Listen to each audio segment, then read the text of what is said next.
Hi, my name is Angie Jones.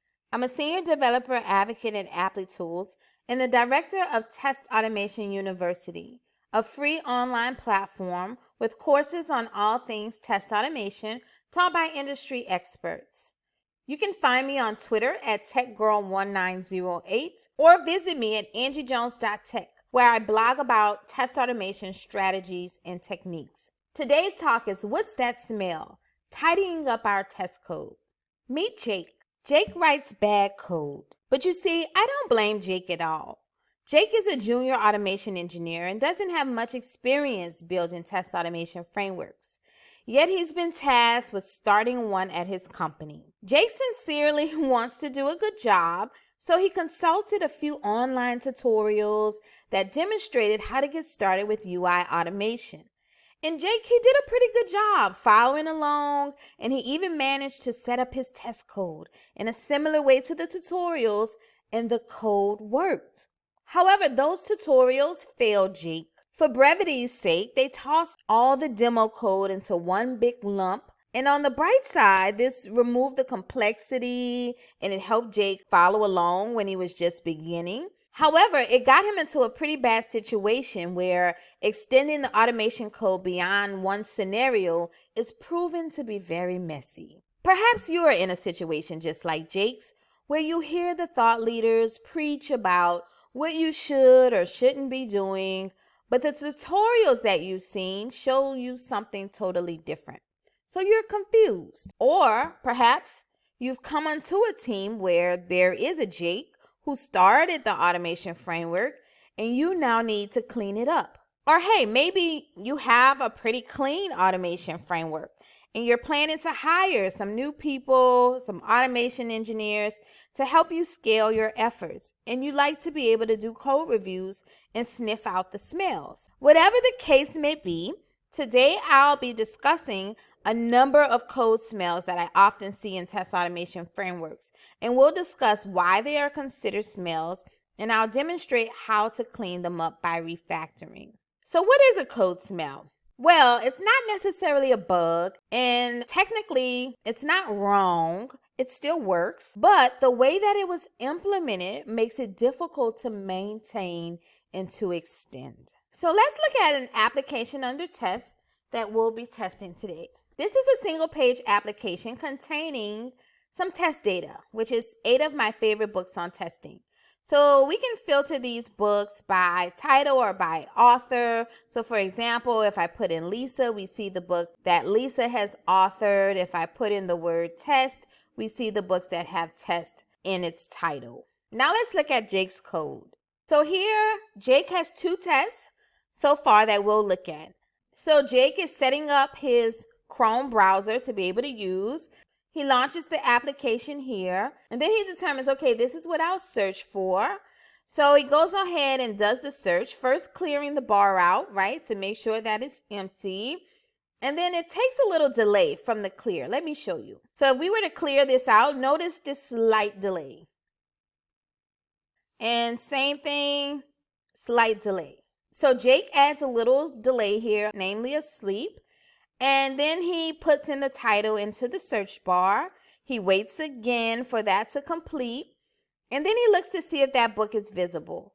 So here he has a little loop here. It sees if any of those elements happens to be the book that he's looking for.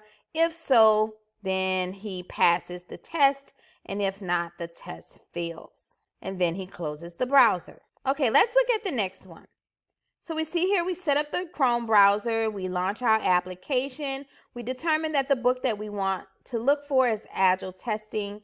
We clear the search fields, and this time we're going to search by author, so we enter Lisa Crispin, and we wait a little bit again for that to complete, and then again we're looking for these books to see if that book title exists or not, and pass the test or fail the test accordingly, and then close the browser. Okay, so this is the code that we're going to deal with today. What we're going to do is go through the code smells one by one. I even have cute little poems to help you remember them. And we're going to clean up this code live. Ready? Okay, let's go. The first smell is the loan class. The purpose of the class is multifold. To find anything, you must scroll and scroll. So this is a case where a class is responsible for too many things. So we saw this in our test class where it was responsible for completing the browser automation and then also responsible for testing that automation. So why is this a smell? What's wrong with having a long class? Well, some of the issues, there's no single responsibility here. So that means that that one class is responsible for everything that's going on, right? So it makes it really difficult. It's hard to find things in there. So as this class gets longer and longer, as we add more tests, it's going to be really, really complicated to find things within the class. Now, I kid you not, I worked on a project once, and one of the classes was more than 1,000 lines of code. And that made it really hard for us to find stuff. In fact, when we needed to add something to it, oftentimes, you're not sure what it could have been named or anything like that. So you just start coding and you end up with a duplicate method just with a different name. It's also difficult to maintain. So not sure like which one of these pieces, which one of the methods and things like this go together. So the way that we fix the long class smell is to separate the concerns within the class. Let's do that now for Jake. Okay, so we're going to break this class up. Everything right here is in the search test, but some of this stuff can go over to another class, right? So when we're creating test automation frameworks, it's common to have two separate sections. One section is for tests, and then another section is for your framework or your structure, your infrastructure. So your test is simply supposed to be the test itself. Take the actions, assert. But all of the details on how those actions perform, like how do we interact with browser elements and all of those things, should be moved to the framework section of your project. So let's look over here. And we see that there are two folders under source. So whenever you have a Maven type of project, and that's what I'm using, Java Maven, then we usually have a main and a test. The test folder is where we keep all of our test cases. The main one is where we keep our framework. If you code in a different language or you use some different type of structure, that's fine. You might not have main and test, but still you can keep one big folder for your framework and then another folder for your test. Okay, so let's go inside of this main, and I'm going to create a package under this Java folder. And let's call this package pages. And this will represent page object classes. So I'll create a new class here, and we'll call this search page. And we're going to move some stuff from this search test. So essentially, I'm going to move all of this search stuff out of here. So let's grab this. And then we're going to place it inside of a method here. So we'll make a new method called search. And you can pass in a title. All right, so everything is there. We see a little error here. It's not sure what the driver is. So we have to say, okay, let's make a constructor where you can pass me the driver.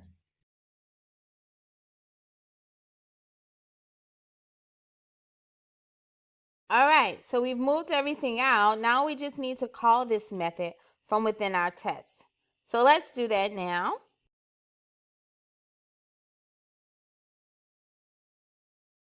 So we've added that there, and we can do a similar thing in the next method as well.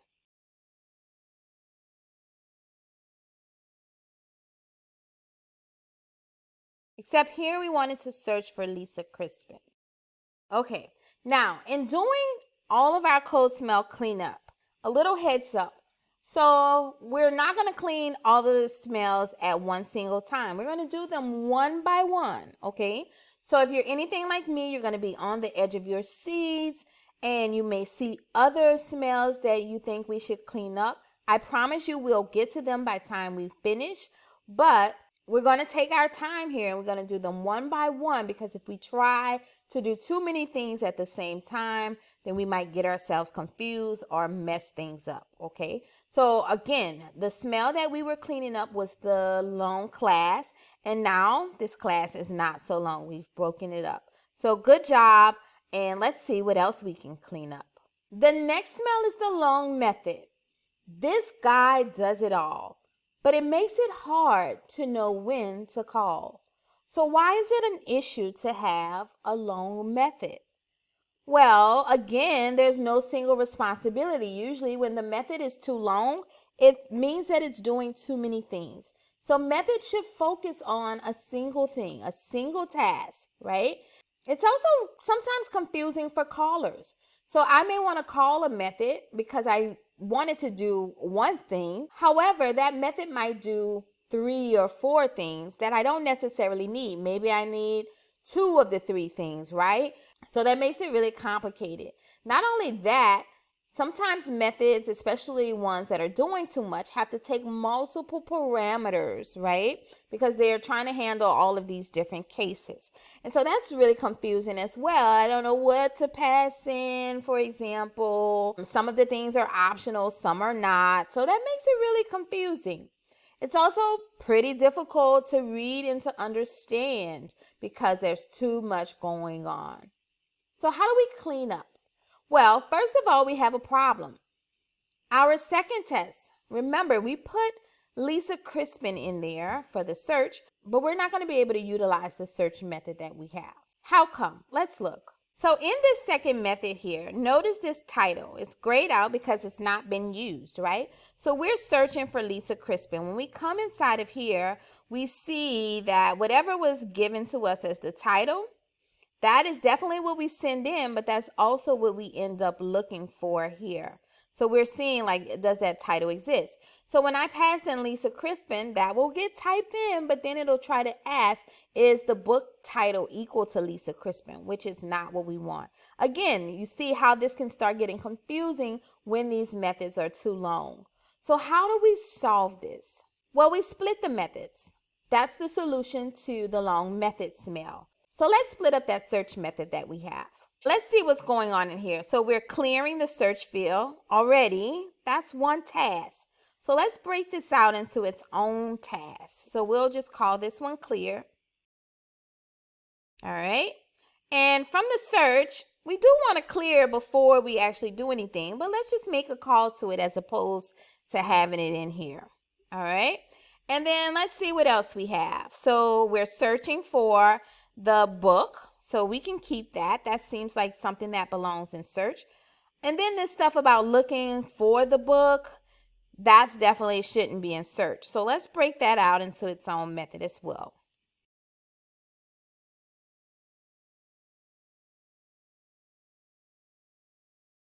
Okay, and I'm going to change this title, because that implies only a title, to query. Okay, so we've broken that up, that one method, into 3 separate methods now. Now we need to move this back to our test since we've broken it up. So we call search, but we also want to do the validation. And then same in the first test. Okay, great job. What's next? The next smell is duplicate codes. When you find yourself coding in haste, it's very tempting to copy and paste. Why is this a problem? Well, any change that's needed has to take place in multiple spots. So if you need to update something, I have to look all through the code base for all the instances of that because I've copied and pasted everywhere. Also, this can lead to other smells. Usually when you're copying and pasting, that's how you start getting to the long methods and the long classes. So how do we fix this? We can remove the duplication. Let's do that for Jake. Okay, so we're going to look at our test again. And I see here that all of this stuff, setting up the browser and launching the application, that's repeated here, pretty much verbatim. So let's move this out to its own method. And I'm going to do a before class annotation so that this only opens the one time. All right, so that's great. We are shortening this method as well as we're cleaning up, and we can take this out as well. So that will automatically run. Now I'm starting to see an error here, right? So since I moved that out, the driver, these methods no longer know it. So I need to fix that by making this driver global. So I'm going to take this outside of the method and we'll declare it here. All right, is there anything else here? So this quit, I can probably move this out. That appears in both of them. So let's move that out so our test doesn't have to remember to close the browser. So good, this is getting nice and short, and look how much more readable this is already. Okay, now there's a little bit of duplication here. This is the same pattern, right? I have a title, I call search page. Let's move this out. We can probably move this out to a global scope as well. So that gets rid of a little bit more reduction, and we're shortening our methods even more. So beautiful. Okay, so we have 3 lines here. This is pretty good. Now you could even extract this out a little bit more, but I don't recommend you do that. And let me tell you why. I'm going to create this method right here really quickly. Give me a second.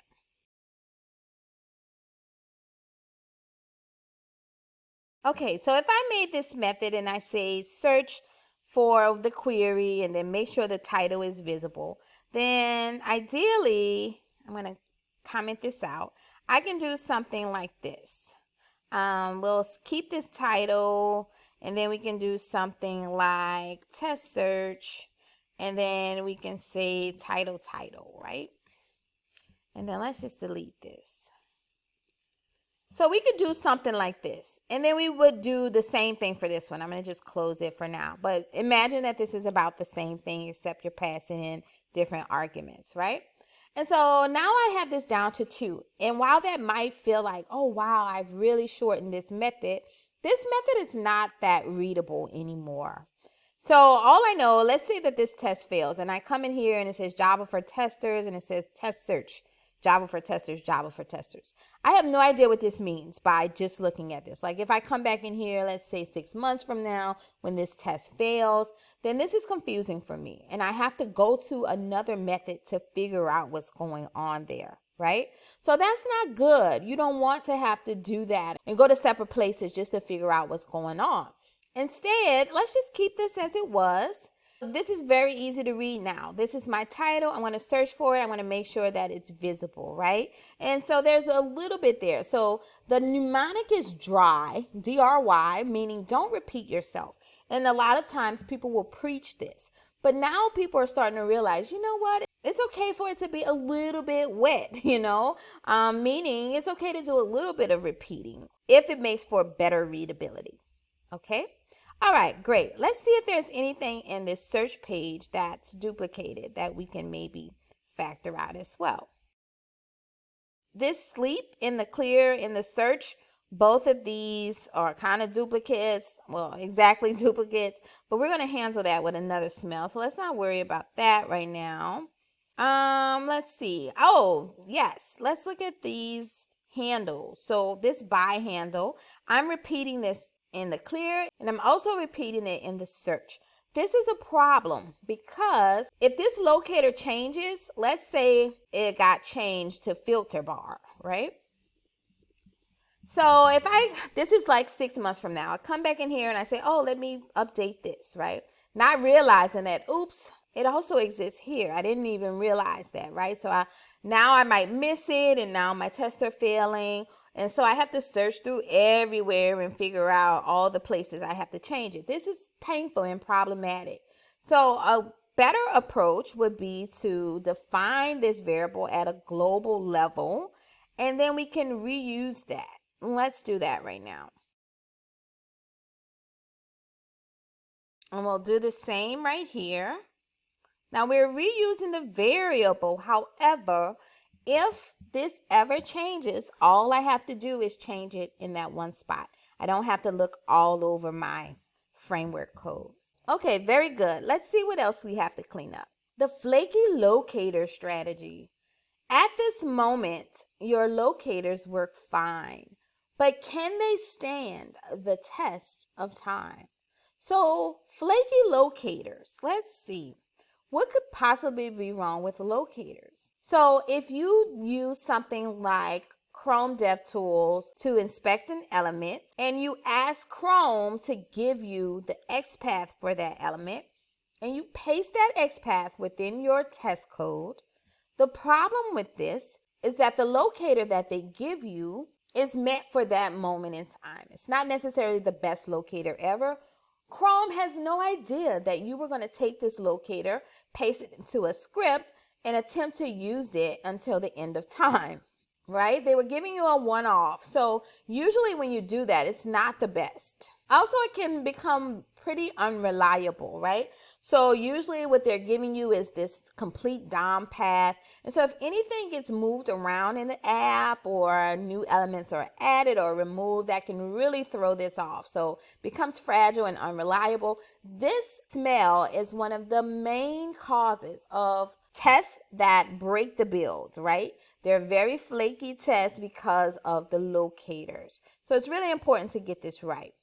So how do we clean up that smell? By stabilizing the locators. Let me show you Jake's code. Okay, so Jake has this one, which is by ID. So this is pretty good. But let's see if he has any other locators. Yes. So he's using by XPath to find this PID 5, which I have no idea what this even is. So let's look in the application to figure out what exactly this is. So if we come here, I'm going to right click anywhere and do inspect. And that way I can see the DOM here. Now I'm going to search for this XPath. And yes, this is the Java for Testers book. So this is the book that Jake used in the first test. Okay, so that makes sense what he was trying to do. However, we're utilizing this same locator for all the tests now because we moved this to the framework part. So you can see where that is problematic because we don't want to always look for this specific book. So what Jake is trying to do here is look for the book or the books that are visible, right? And in that case, this was the one that was visible. But while these have IDs on them, which is great, that doesn't help us in this case. We just want to know which books are visible. So let's see here if we can come up with a more reliable locator in this case. If I'm looking at these LIs, each one of these LIs represents a book. And I have some that are visible, some that are hidden. Now, if I look at the IDs, we've already established that that won't help us. If I look at what else they have classes. So all of them has this UI LI has thumb class, so that doesn't really help us. We see a UI first child, we see a UI last child, and we see a UI screen hidden. The UI screen hidden seems really promising because that's the one that's on the 3 that are hidden. So what I essentially want is all of the LIs that do not contain the class of UI screen hidden. Now I'm not going to paste that inside of here because again, we've just moved our locators in the last code smell outside of the method itself. So let's go ahead and just create it here. All right, and then we can use this inside of the method. Okay, very good. So that's how you might want to stabilize your locators. Let's see what other smells Jake has. Indecent exposure. Too many see you. Your scope is too wide. All who should know you are the ones inside. So this is where you have your methods or your fields, and they're able to be accessed by outside code, meaning other classes besides the ones that they are defined in. So what's the problem with this? Well, one, it violates encapsulation. So if you're using Java or any object-oriented programming paradigm, encapsulation says make sure that your data is private and make sure you expose visible methods to access that data. Another issue is that it allows tests to directly access and manipulate the DOM. That's why we split this into tests and the framework. Your framework classes are the ones that's responsible for interacting with the DOM, not your test. So how do we fix this? We narrow the scope. So let's look at Jake's code again. So this web driver, we can probably make private. This search bar, all of these Elements we want to make private. We don't want our test to get the search bar, get the visible books, because then our test starts trying to interact with the DOM. Remember, the constructor needs to be public. These methods are the ones that we want to expose. This is what we want our test to call. And this is a good example right here. So in order to clear, we need to not only clear the field, but we have a little wait here as well. Whereas if we were to make this public and just allow our test to grab this, then our test could use this and try to just call a dot clear, not realizing that there's more to it than just calling clear here. So that's the whole concept of protecting your data, or, your class fields, and then exposing the method so that you can take care of what needs to be taken care of. So this one can be public and this can be public. And let's look in our test.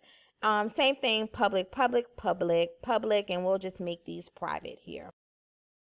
And this needs to be public for JUnit reasons. Okay, great. That was a quick one to clean up.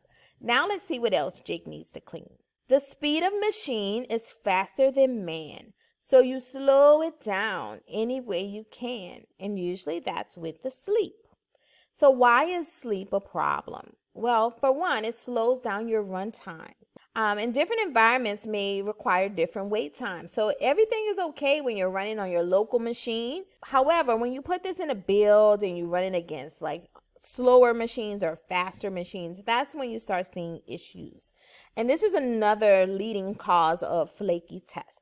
For example, let's say that you had that little clear and it takes probably like less than a second, right? So let's say you did like half a second and you ran this on your machine like 5 times and everything was great.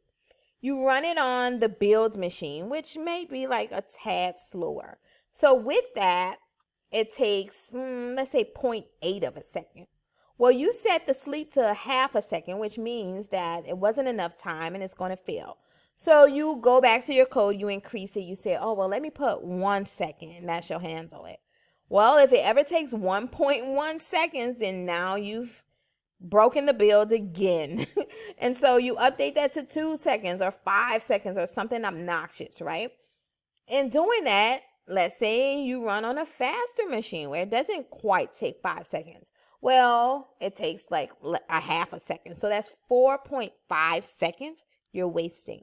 And that might not seem like a lot of time. However, if you have this in every single test and you have thousands of tests or even hundreds of tests, then that time starts adding up very quickly and your builds become slow. So the best way to clean up this smell is to wait intelligently versus waiting blindly. Let me show you what I mean. So this is waiting blindly, right? I'm waiting for 5 milliseconds. Instead of waiting blindly, what I can do is wait conditionally. So I'm going to use this WebDriver wait class. Okay, in this WebDriver wait, what I'm doing is just instantiating it. I have to give it the driver and I give it a timeout. So this is much different than a hard-coded sleep of waiting. I'm basically saying I want you to keep trying up until 5 seconds. And then after the 5 seconds, if you haven't found the condition that we need, then you can fail, okay? So that's the instantiation, but you also need to go ahead and tell them the condition that you're waiting for. So in this case, let's see. We say wait until, and we're going to use expected conditions, and there's so many expected conditions you can use. So if we're waiting for the clear to happen before we move on, let's see. So we're waiting for maybe the number of the hidden books. Yes. So number of elements, and you need to give it the elements. So I'm going to say hidden books, which we don't have just yet, but we'll make it. And then how many hidden books? There should be 0, right? So that takes care of this clear. Let's wait up until 5 seconds for there to be no hidden books. And then with that, we can delete this. So let's make this hidden books right quick. It's going to be the opposite of visible books. So I just need to take that not out. All right, so that gives us our hidden books. And we did it in clear. We need to do the same thing here in search. Now, if I'm going to copy this, that gives me an indication that I'm about to introduce a code smell. So I have to really think about the copying and pasting, right? So this part, this is going to be exactly the same. So let's not paste that twice. Instead, we'll go ahead and move it up here. And we'll make it private. And then for this, we'll just go ahead and do this part within the constructor. All right. So we say clear, we say search for the item, and then now we need to wait for what? Okay, so for the search, we're going to say wait until expected conditions. How about the presence of the hidden book, right? So we say let's wait until one of the books are hidden. All right, and that seems like a pretty good thing for search. There are some edge cases. So when you start moving things out to the framework, you need to think beyond your current test, right? So if I'm searching for something, for example, let's say that I'm searching for the letter A. Now, I'm pretty sure that every book here has A either in the title or the author. So when I put in the letter A, notice nothing got filtered. So that would fail in this case. Now, we don't specifically have a case for that, but we could overload this method with like a flag or something, get really complicated. That goes beyond the scope of this particular talk, so I won't bore you with those details, but just something to keep in mind if we ever do introduce a test like that. All right, so we've gotten rid of those dreadful sleeps. Oh, this is looking much better already. Let's see what else we can help Jake with. Multiple points of failure is the next smell. The framework's job is to force state, not to determine a test's fate. What's wrong with this? When we have verifications within the framework code, not the test code, then again, we're violating the single responsibility, right? So the framework's job is to be neutral. It should give your test information about the current state of the application. And that's it. It should not pass or fail your test for you, right? It's just information. It also limits reusability. And I'll show you why when we look at Jake's code. So we're going to clean this up by increasing the flexibility of our framework. So if we look inside of this is book visible method inside of the search page, we see that we're doing some assertions here. Now, when I'm asking, is this book visible? It's not the framework's responsibility to fail or pass my test if that book is visible. What if I want to search for a book that I know is not there and I want to make sure that the book is not visible? I wouldn't be able to reuse this method because it's going to fail my test. That's what I mean, okay? So what we're going to do is instead change this from void to Boolean. It should just tell me if it's visible or not, all right? So we'll look through this, and if the book is visible, let's just say return true. That's it. I don't need you to do anything else.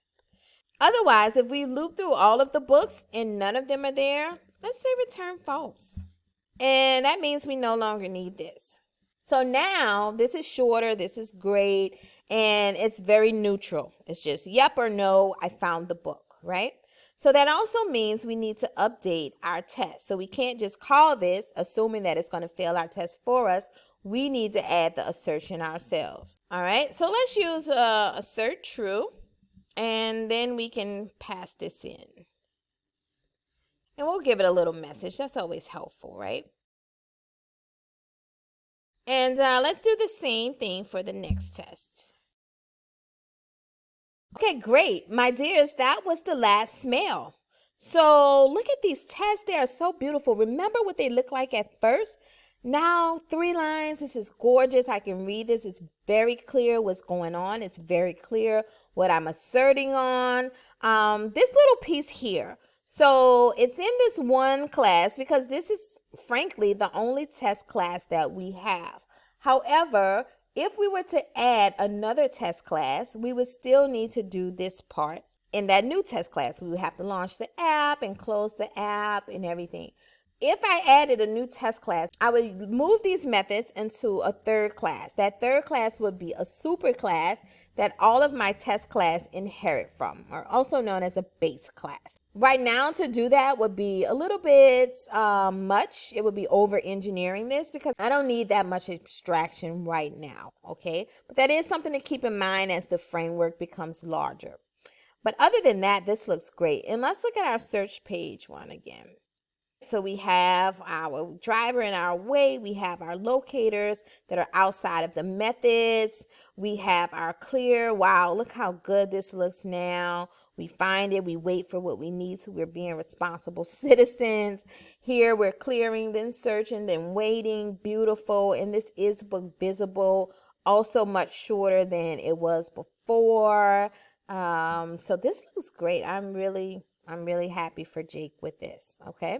Shall we run it, right? We've done all of that refactoring. Let's make sure it still works. All right, so this is failed. Okay, let's see what's going on. So it's saying the path to the driver executable must be set. Okay, so let's see what we have here. So we're setting this at the global scope. So we made a little oopsie here. So we're going to just copy these two things. We'll leave it defined there, but we need to instantiate it inside of the launch setup method. Okay, so before we do this, we'll say set the property, and then we'll say driver equals Chrome driver, and then we will go ahead and launch the application, and after we launch it, we set this variable. All right, great. And I made these static as well because the before and the after need to be static. All right, let's try again. Better, it's opening now. And voila, the two tests passed. Very, very nice, okay? So there you go, Jake. Now you have a nice, clean framework that is easily maintainable and extendable. Thank you all so much for having me to present this. If you have any questions, then you can reach out to me on Twitter at techgirl1908. You can contact me on my website, angiejones.tech, and I hope to see you over at Test Automation University, taking all of the free courses on all things test automation. Bye-bye for now.